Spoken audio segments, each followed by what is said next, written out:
Et salut les tennis et bienvenue dans cette vidéo. Aujourd'hui, je vous explique comment compter un match de tennis. Alors, on va commencer à partir du moment où on rentre sur le terrain. Donc, traditionnellement, il y a 5 minutes d'échauffement où les joueurs s'échauffent entre eux. Alors, il n'est pas obligatoire. J'ai vérifié, un joueur a le droit de refuser de s'échauffer et de commencer directement le match. Il doit laisser un petit temps à son adversaire pour s'échauffer, 5 minutes. Mais je n'ai jamais vu ça.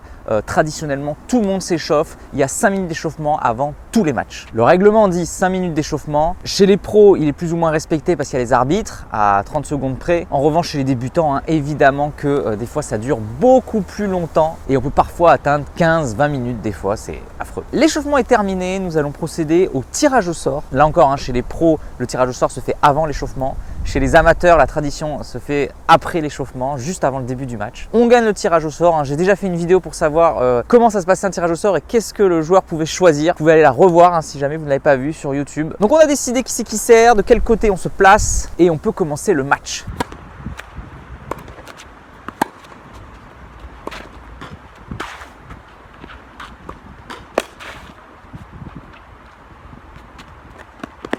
Alors d'abord, on va apprendre à compter les points. Donc quand on gagne un point, en fait on gagne 15 points. Le deuxième point c'est 30, le troisième point c'est 40. Et si on gagne un quatrième point, on gagne ce qu'on appelle un jeu. Donc 15, 30, 40, jeu. On annonce le score toujours par le score du serveur. Donc si le serveur a 0 et que le relanceur a 15, on va dire 0-15. Si c'est l'inverse, si c'est le serveur qui a 15 et le relanceur a 0, on dit 15-0. Lorsqu'il y a une égalité, par exemple 15 partout, on va dire 15A. C'est valable pour 30A et 40A. S'il y a 40A, ça dépend du règlement. Si on est chez les jeunes ou si on est par exemple dans un TMC, donc tout ce qui est règlement spécial, il peut exister ce qu'on appelle un point décisif.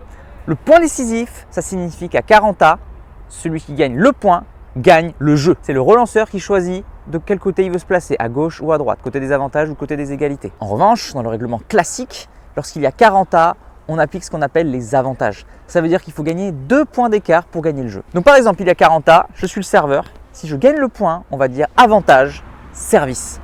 Si c'est le relanceur qui gagne le point, on va dire avantage retour ou avantage dehors. Si c'est moi qui ai l'avantage, avantage service par exemple, et que c'est le relanceur qui gagne le point, on revient à égalité et il faut tout recommencer. En revanche, si j'ai l'avantage et que je gagne le point, je gagne le jeu. Dans les parties avec arbitre, plutôt que de dire avantage service, avantage retour, on peut donner le nom de la personne, par exemple avantage Federer, avantage Nadal. Attention à la petite subtilité, si vous avez l'avantage et que vous perdez 2 points d'affilée, le jeu n'est pas perdu parce qu'il y a avantage pour l'autre. Un point, il est revenu à égalité et le deuxième point, il est revenu à son avantage. Donc ce n'est pas une question de 2 points gagnés d'affilée, c'est bien 2 points d'écart. On commence un jeu toujours par la droite. Donc on commence, la partie de droite est appelée le côté des égalités. La partie de gauche est appelée le côté des avantages. Donc on commence toujours la partie à droite et grâce à ça, on peut savoir à partir du score où est-ce qu'on est.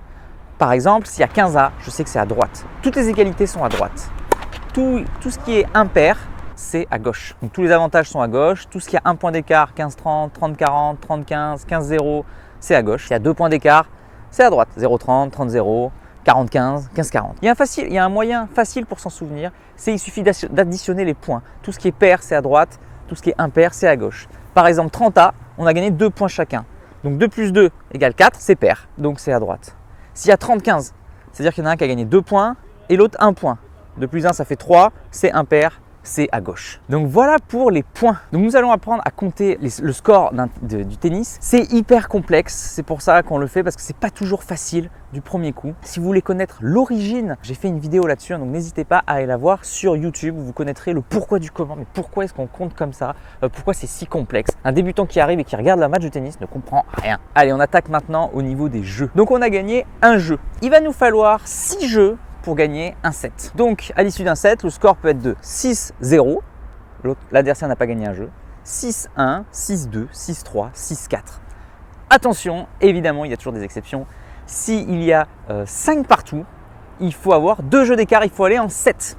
Donc c'est pour ça que quand il y a 5-5, on va en 7, il peut y avoir 7-5. Donc 6-0, 6-1, 6-2, 6-3, 6-4, 7-5. S'il y a 6 partout, nous allons faire ce qu'on appelle un jeu décisif. Donc comme son nom l'indique, c'est un jeu qui va être décisif pour gagner le set. Donc c'est-à-dire que celui qui gagne ce jeu va gagner le set. Donc à partir de 6-6, on arrête la règle des 2 jeux d'écart et on met en place le tie-break. Tie-break a été une invention de l'ère moderne car à l'époque, lorsqu'on joue au tennis, il n'y avait pas de tie-break et les sets pouvaient durer indéfiniment. Il y avait des 26 jeux à 24 lors des premiers sets. Les premiers sets pouvaient durer 5 heures. C'était incroyable. Du coup, on en a eu marre, notamment avec l'invention de la télé. On s'est dit les matchs durent trop longtemps. Il faut trouver une règle pour que les matchs durent moins longtemps. Et c'est pour ça qu'on a inventé le tie-break. Et c'est pareil aussi pourquoi le point décisif est venu pour raccourcir encore les matchs. Allez, sur cette petite aparté historique. Donc 7-5, 7-6. Comment se passent les changements de côté? On va changer de côté tous les jeux impairs. Donc c'est-à-dire qu'à 1-0, 1 plus 0 ça fait 1, c'est impair. On va tourner. Donc au premier jeu, on tourne. Par contre, on n'a pas le droit de s'asseoir au premier jeu. C'est-à-dire que quand on change de côté après le premier jeu, on n'a pas le droit de s'asseoir. On a le droit de boire un coup, mais ça doit être dans la continuité. On n'a pas le droit de s'asseoir et de rester super longtemps. Ensuite, c'est tous les jeux impairs, donc c'est-à-dire tous les deux jeux. Ce sera à 2-1 ou 3-0, ce sera à 3-2 ou 4-1 ou 5-0 et ainsi de suite, 4-3, 5-4, etc. Donc en gros, on tourne à 1-0 et après on tourne tous les deux jeux. À part le premier jeu, comme je l'ai dit, tous les deux jeux, on tourne, on a le droit de s'asseoir et de boire un coup. Le règlement stipule que nous avons 1 minute 30 de repos entre les jeux. 1 minute 30 entre la fin du point et le début du point suivant. Donc ça correspond environ à 1 minute assis. Et évidemment, chez les débutants, cette règle n'est pas respectée et des fois on prend beaucoup plus de temps pour se reposer, pour boire un coup. Existe-t-il une règle entre les points au niveau du timing? Alors oui, et elle est différente selon les pros ou selon le système français. Le système français dit qu'il doit y avoir une continuité entre les points.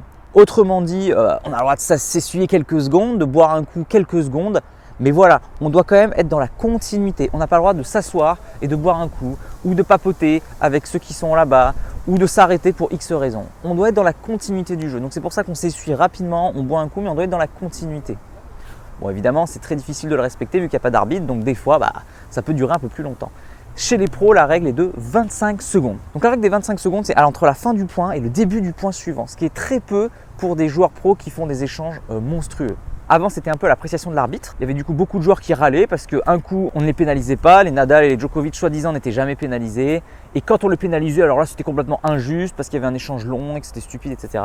Maintenant, ça se généralise le robot qui va pénaliser quoi qu'il arrive au bout de 25 secondes. Donc ça, c'est ses avantages et ses inconvénients. L'avantage, c'est que c'est beaucoup moins injuste dans le sens où tout le monde est pénalisé de la même manière. Il n'y a plus d'injustice en mode « Ah, vous l'avez pénalisé, mais pas moi ». Donc le robot fait vraiment aucune injustice. Par contre, c'est sûr qu'il y en a qui râlent un petit peu que c'est une règle un petit peu stupide parce que si l'échange a duré 1 seconde avec un ace ou s'il a duré 1 minute 30 avec un échange de dingue, la récupération n'est pas du tout la même et les conditions pour récupérer ne sont pas du tout optimales pour le niveau de jeu et globalement pour l'intégrité physique du joueur. Donc certains parlent d'une règle quand même un peu dangereuse pour certains joueurs. Je vous laisse faire votre propre avis. Donc ok, on a gagné le set, 6-1, 6-2, 6-3, 6-4, 6-0, 7-5, 7-6. Pour tout ce qui est tie-break, c'est une mécanique un peu complexe, donc du coup je vous l'explique sur une prochaine vidéo pour pas que celle-là dure trop longtemps. Donc n'hésitez pas à aller la voir, c'est la vidéo sur j'explique le tie-break, comment compter au tie-break. Donc on a gagné le set, très bien, a-t-on gagné le match? Et non, il faut gagner 2 sets pour gagner le match. Donc il faut gagner 6-2, 6-2 par exemple, 7-5, 7-5, etc. Si jamais il y a un set partout, on va faire ce qu'on appelle un 3e set, un dernier set, quoi qu'il arrive. Il ne faut pas 2 sets d'écart, comme c'était le cas avec les points et avec les jeux. S'il y a un set partout, voilà, on fait le dernier set et à l'issue duquel on va déterminer le match. Donc un match peut se jouer en 2 sets ou en 3 sets. C'est pour ça qu'on dit dans la nomenclature en 2 sets gagnants ou au meilleur des 3 manches. Donc voilà les explications de ces termes. Évidemment, il existe une exception, c'est les grands chelems des professionnels. Donc vous avez tous entendu parler de Roland Garros. Il y a également l'Open d'Australie, donc Roland qui suit, Wimbledon et l'US Open. Ce sont les 4 tournois du Grand Chelem.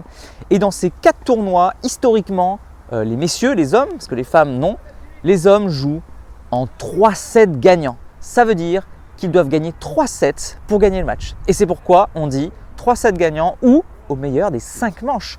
Effectivement, il peut y avoir 2 sets partout et il faut se jouer un dernier set, la manche décisif, donc 5 sets. Heureusement, c'est très rare, c'est que chez les pros et que chez les grands chelems, donc autant dire une minorité. Nous, bien sûr, en tant qu'amateurs, il n'y a que des 3 sets. Donc un match, il peut y avoir 6-2, 5-7, 7-5. Il peut y avoir aussi, s'il y a eu 3 tie-breaks, 7-6, 6-7, 7-6. Vous vous rendez compte qu'entre un match 6-0, 6-0 où vous dominez, le match peut se finir en 25 minutes, alors qu'un 7-6, 6-7, 7-6 où tous les jeux ont été accrochés et les échanges sont longs, peut durer facilement 4 heures, voire plus parfois. Donc il y a une grande disparité, c'est pour ça qu'on ne peut pas prévoir la durée d'un match. C'est totalement aléatoire et ça dépend vraiment du match lui-même. Donc voilà, je vous ai donné la règle principale. Maintenant, attention, il y a toujours des petites exceptions. Les TMC se développent, il y a des formats chez les jeunes. Donc en fait, il existe un grand nombre de formats qui existent pour raccourcir les matchs. Le TMC, le but c'est quoi? C'est de jouer plusieurs matchs dans la journée. Donc du coup, on va essayer de raccourcir le match pour que ça dure un peu moins longtemps parce que vous vous rendez compte, si vous faites un match de 4 heures et que vous devez faire 3 ou 4 matchs dans la journée, c'est juste pas possible. Donc du coup, on veut raccourcir. Donc comme je vous ai déjà parlé, il y a le tie-break, c'est pour tout le monde. Les points décisifs qui ont été mis en place justement pour raccourcir, pour faire des formats un peu plus courts. Donc ça arrive chez les jeunes, parfois dans les TMC, souvent dans les doubles. Ensuite, pour raccourcir, des fois, on fait des sets un peu plus courts. C'est-à-dire au lieu de faire un set en 6 jeux, on va faire des sets en 4 jeux. Donc il faut gagner 4 jeux pour gagner le set. Donc si je peux gagner 4-0, 4-0, 4-2, 4-2, etc. Le tie-break est à l'appréciation, ça dépend des règles. Des fois il est à 3 partout, des fois il est à 4 partout. Ça existe aussi un format où c'est le premier à 3 jeux pour les plus petits. Donc 2 sets de 3 jeux, là le match va très vite, en 15 minutes ça peut être fait. C'est pour ça qu'on en fait plein, on en fait 4 voire 6 dans la même journée. Donc voilà, ça c'est des formats très courts, un peu spéciaux. Vous devez vous renseigner selon le format. Et il existe des nouveaux formats qui sont en train d'être inventés à l'instant, là, en ce moment même. Il y a Mouratoglou qui a inventé l'UTS, l'Ultimate Tennis Showdown, où lui justement il fait des sets au temps. Donc voilà, ce sont des codes qui sont complètement cassés par rapport au tennis. On pourrait faire aussi des sets en forme de tie-break, le premier à 10, super tie-break. Donc voilà, il y a plein de formats qui sont en train d'être créés. Et je pense qu'ils dans l'avenir vont se multiplier. Donc soyez à l'affût. Ça se trouve dans 20 ans, les règlements du tennis seront quasiment identiques à ce qui a toujours été il y a 20-30 ans.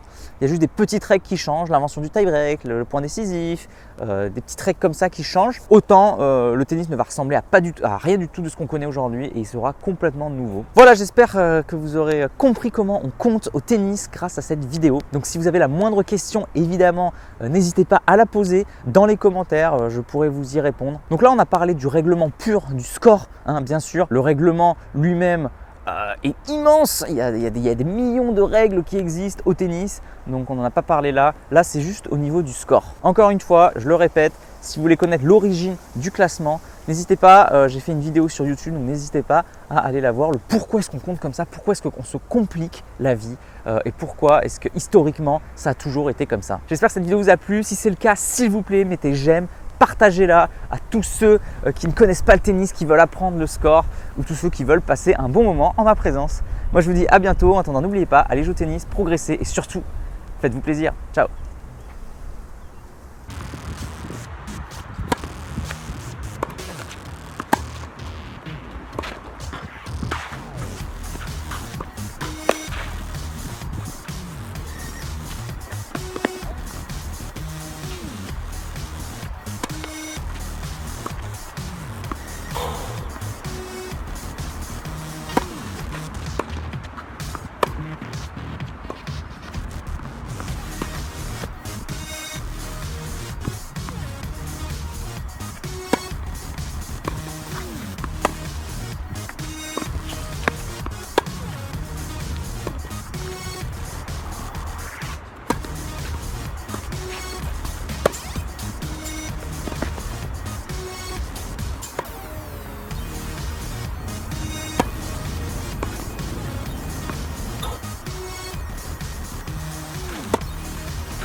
tu es encore là, c'est que soit tu es très motivé, et dans ce cas-là je te félicite, soit que tu aimes ce que je fais. Dans tous les cas, s'il te plaît, laisse un commentaire pour donner ton opinion et soutiens mon travail, soit en partageant les vidéos, c'est important pour l'algorithme, soit en allant sur Tipeee. Tu peux aller encore plus loin en t'abonnant à ma newsletter où je te donnerai plein de conseils. Rien de plus facile, clique sur le lien dans la description. A bientôt.